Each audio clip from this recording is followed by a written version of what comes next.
Diálogos de Cosmovisión presentan Apologética Provida, una guía para defender y rescatar vidas. Capítulo 19. Haciendo la paz con Dios.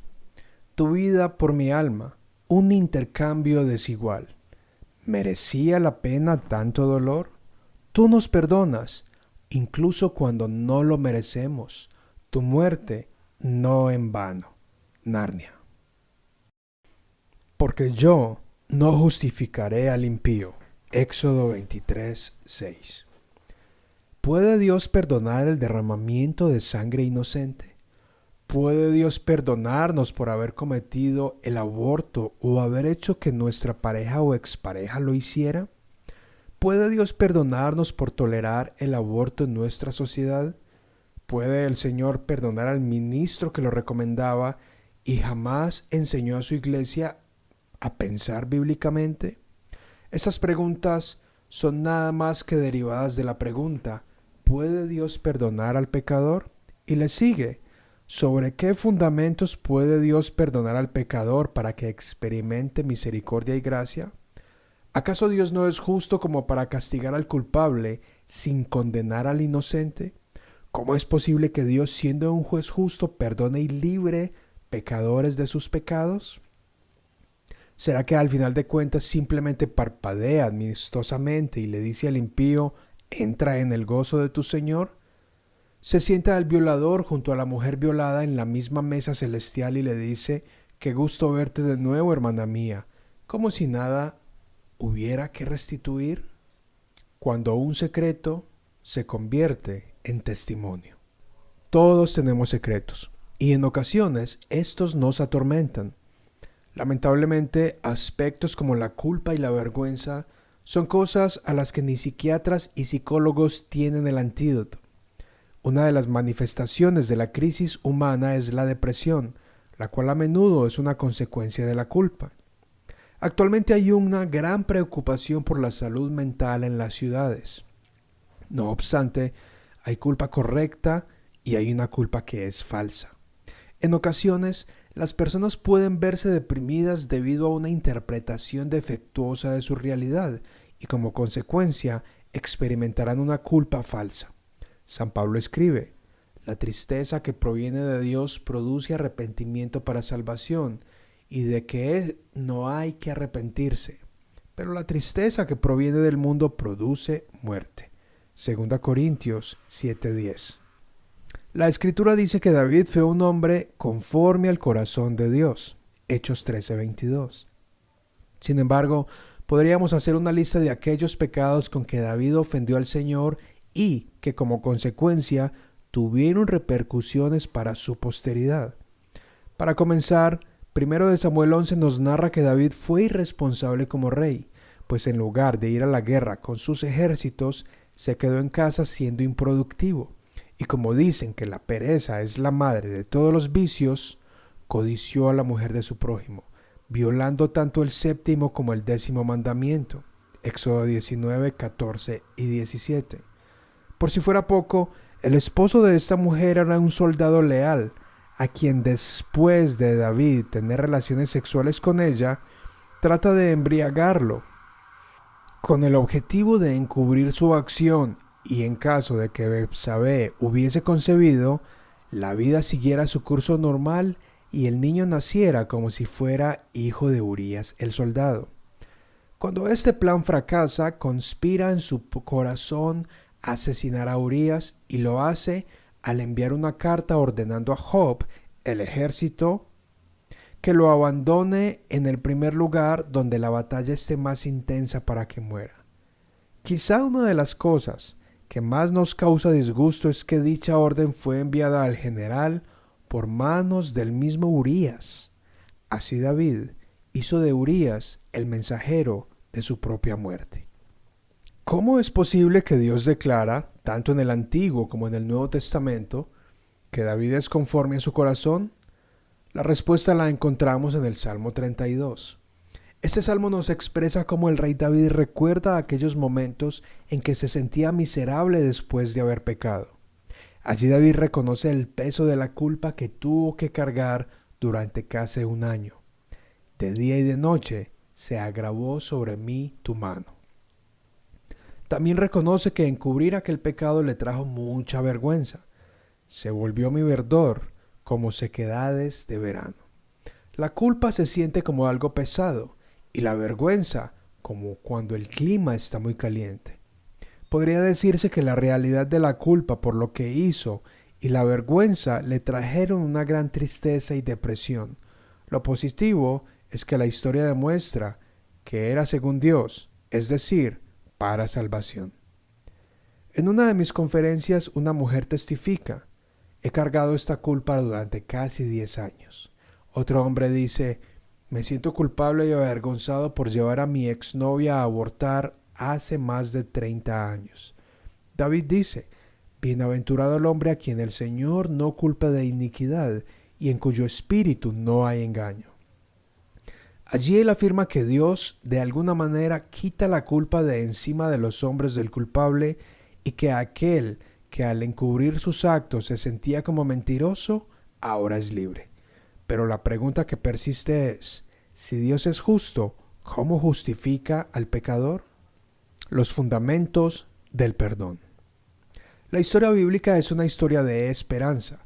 Nosotros desde este lado de la historia, más de 2000 años después, apreciamos la obra de Cristo como el holocausto aceptado por Dios, aquel sacrificio de derramamiento de sangre que nos lava de nuestros pecados, incluido el derramamiento de sangre como el aborto. Pablo dice: justificados pues por la fe, tenemos paz para con Dios y por medio del Señor Jesucristo. Romanos 5:1. Lamentablemente el aborto es una forma de sacrificio con que individuos buscan expiar las consecuencias de sus acciones, siendo el ser por nacer el chivo expiatorio.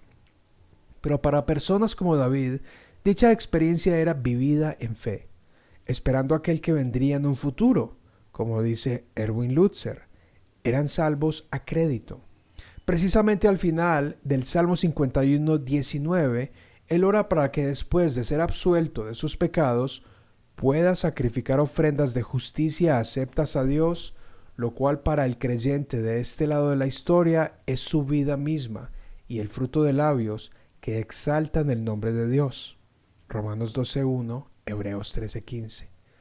Para David, el fundamento de su justificación y aquello que fortalecía su facultad de proclamar semejante libertad después de semejantes saltos, se encontraba en aquel que habría de venir. Isaías 53, 4 al 5, casi 800 años antes de la venida de Jesucristo, anuncia: ciertamente llevó él nuestras enfermedades y sufrió nuestros dolores. Nosotros le tuvimos por azotado, por herido de Dios y abatido. Mas él herido fue por nuestras rebeliones, molido por nuestros pecados. El castigo de nuestra paz fue sobre él y por su llaga fuimos nosotros curados. Muchas personas anuncian el evangelio proclamando el amor de Dios hacia el hombre, y aunque con buenas intenciones, la realidad es que están minimizando la obra de Cristo. El plan maestro del Padre, Dios, es simple. Dios es justo y alguien tiene que pagar por los pecados. Romanos 6:23. Cuando proclamamos el perdón de Dios sin explicar claramente la obra completa de Cristo, estamos minimizando el precio que Él pagó. En otras palabras, Dios es justo en perdonar pecadores, debido a que su Hijo pagó por los pecados. Dios en realidad perdona pecadores, gracias a que su Hijo llevó el castigo que ellos merecen, y al mismo tiempo Dios los declara perdonados debido a que la vida perfecta de Cristo, por así decirlo, es depositada en la cuenta del pecador. Es una obra completa. Es lo que teólogos llaman el gran intercambio. Dios no solo nos libra de la condenación eterna, nos libra de nuestro sentimiento de culpa y vergüenza, sino que nos da una conciencia limpia y una nueva vida donde nuestros deseos son renovados. Declara el autor de Hebreos: ¿cuánto más la sangre de Cristo, el cual, mediante el Espíritu Eterno, se ofreció a sí mismo sin mancha a Dios, limpiará vuestras conciencias de obras muertas para que sirváis al Dios vivo? y sin derramamiento de sangre no se hace remisión. Hebreos 9, 14, 22. El sentimiento de culpa es real. En el asunto del aborto se le llama síndrome post-aborto, el cual es una forma de estrés postraumático. La mujer que ha abortado y después tiene hijos, seguramente la culpa afectará la relación con los hijos que sí nacieron. En ocasiones es enojo, tristeza o inclusive sueños con bebés. De cualquier modo, la culpa es real y ese efecto no es previsto y muchas veces negado por los que proponen el aborto. Las mujeres que han abortado necesitan ayuda y dicha crisis es una ventana para el Evangelio. Ginny Pernia viaja por Latinoamérica realizando encuentros que permiten que mujeres sean sanadas de su pasado y reconciliadas consigo mismas a través de la reconciliación del Evangelio. Esto es un verdadero empoderamiento para liderar a otras mujeres hacia una mejor vida libres de culpa y vergüenza. Sara Álvarez Sangudolci dedica un capítulo entero a las consecuencias emocionales del aborto, algo muy bien documentado desde la década de los 90. Este asunto afecta tanto a la mujer como al hombre a un nivel psicológico, creando secretos no procesados donde las personas se ven encerradas en una imposibilidad de hablar con alguien y confesar. Ella dice: para algunas mujeres el aborto es traumático desde el inicio, mientras que en otros casos el dolor puede aparecer mucho después de experimentar una amplia variedad de emociones, pensamientos, sensaciones físicas y experiencias que las llevan a vivenciar como algo negativo el aborto que se practicaron tiempo atrás. En ocasiones, como seres humanos, buscamos suprimir la verdad de acciones que hemos cometido hace mucho tiempo, pero hemos sido creados con una composición espiritual que alarma nuestro ser cuando sabemos que hemos actuado en contra de nuestros valores y creencias. En términos teológicos, hemos errado al blanco, hemos pecado. En relación con efecto en los hombres, que son quienes típicamente presionan a la pareja para abortar, la misma autora dice: el hombre, en su función paternal, se ve dañada por el aborto, ya que puede atravesar una serie de situaciones muy diversas en relación con el aborto del hijo que engendró, desde estar ausente en la toma de la decisión, por decisión propia o contra su voluntad, pasando por intentar salvarlo hasta exigir el aborto. La amplia variedad de síntomas del estrés del varón se ha agrupado en 5 grandes grupos: enojo, impotencia, ansiedad, problemas de pareja, culpa. Cada vez que pecamos, ignoramos cómo nos sentiremos después y qué repercusiones emocionales eso traerá en la vida.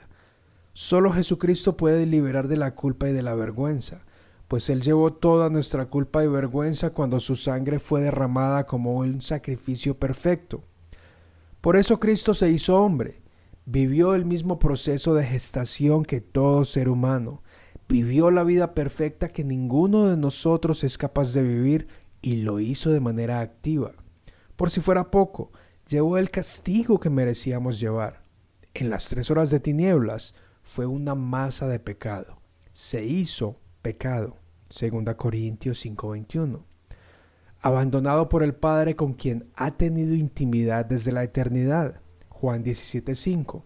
Fue sepultado y resucitó para seguir intercediendo por cada uno desde la diestra de Dios. Él es la propiciación por nuestros pecados, y no solamente los nuestros, sino también por los de todo el mundo. Primera de Juan 2:2. Justificados pues por la fe, tenemos paz para con Dios por medio de nuestro Señor Jesucristo. Romanos 5:1.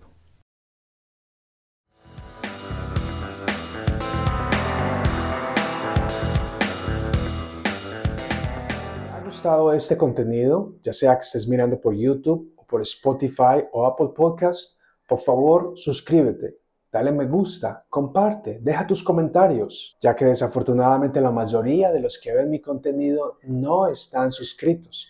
Así que no cuesta nada. Dale suscribir, es completamente gratis. Comenta, déjamelo saber. Esto es Anderson Ocampo, Cosmovisión, Pensamiento Crítico.